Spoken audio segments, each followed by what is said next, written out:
કેન્દ્ર સરકારે 8મા પગાર પંચને મંજૂરી આપી દીધી છે અને એના કારણે સરકારના 50 લાખ જેટલા એમ્પ્લોઈઝ અને 69 લાખ જેટલા પેન્શનર્સને ફાયદો મળશે। હવે ઘણા બધા લોકોને પ્રશ્ન છે કે એમનો પગાર કેટલા ટકા વધશે, તો એનો જવાબ આજના વિડીયોમાં મેળવીએ। ગુજરાત સમાચારના ડિજિટલ પ્લેટફોર્મ્સ પર હું છું મયુર। આજે વાત કરીશું નવા પગાર પંચમાં થનારા પગાર વધારાની। 8મા પગાર પંચની જે કમિટી છે એના અધ્યક્ષ છે પૂર્વ સુપ્રીમ કોર્ટના જસ્ટિસ રંजना દેસાઈ અને આ કમિટી ડિસાઇડ કરશે કે પગાર વધારો કેટલો થવો જોઈએ। હવે આ પગાર વધારાની ભલામણો કરતા પહેલા દેશમાં મોંઘવારી કેટલી છે અને બીજો કેટલો ખર્ચ થઈ રહ્યો છે એને ધ્યાનમાં લેવામાં આવે છે। સાથે સાથે દેશની આર્થિક સ્થિતિ કેવી છે અને સરકારી ખજાનામાં કેટલા રૂપિયા છે એને પણ ધ્યાનમાં લેવાય છે। આ બધા ફેક્ટર્સના આધારે પગાર વધારાની ભલામણો કરવામાં આવતી હોય છે। એક અંદાજે એવું કહી શકાય કે દર 10 વર્ષે નવું પગાર પંચ લાગુ પડતું હોય છે અને આ વખતે જે નવું પગાર પંચ છે 1 જાન્યુઆરી 2026 થી લાગુ કરવામાં આવે એવી શક્યતા છે। હવે 8મા પગાર પંચને મંજૂરી મળ્યા બાદ એક શબ્દ તમે વારંવાર સાંભળ્યો હશે, એ શબ્દનું નામ છે ફિટમેન્ટ ફેક્ટર।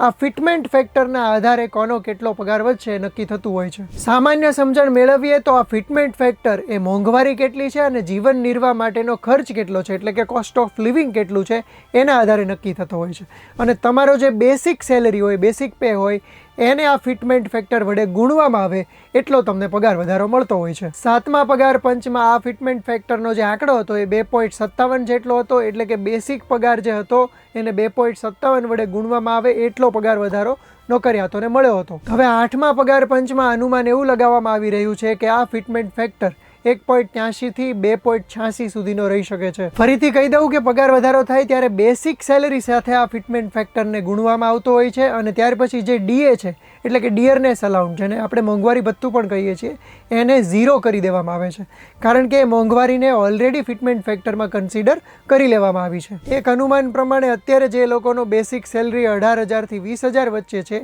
એ લોકોને નવા પગાર પંચમાં બેસિક સેલરી 50,000 સુધી મળી શકે છે। બાકી તો તમને ખબર જ હશે કે તમારા પગારમાં બેસિક પે સિવાય HRA એટલે કે હાઉસ રેન્ટ અલાઉન્સ અને TA એટલે કે ટ્રાવેલ અલાઉન્સ જેવા ભથ્થાઓ પણ ઉમેરાતા હોય છે। એટલે આ બધું ઉમેરાય ત્યારે તમારી એક સેલરી સ્લીપ બનતી હોય છે। તો આશા છે કે આ વિડીયોના આધારે તમને સમજાઈ ગયું હશે કે 8મા પગાર પંચ લાગુ થયા બાદ તમારા પગારમાં કેટલો વધારો થઈ શકે છે। જોકે પગાર પંચને મંજૂરી મળ્યા બાદ જે લોકો પ્રાઇવેટ જોબ્સ કરતા હોય છે એ લોકોમાં એક ચર્ચા છેડાઈ ગઈ છે કે એમની જોબ્સમાં આવો વધારો તો ક્યારેય નથી મળતો। આ વિશે તમારું શું માનવું છે અમને કોમેન્ટ કરીને જણાવજો અને આ જ પ્રકારના ઇન્ફોર્મેટિવ વિડીયોઝ જોવા માટે ગુજરાત સમાચારને ફોલો કરી લેજો।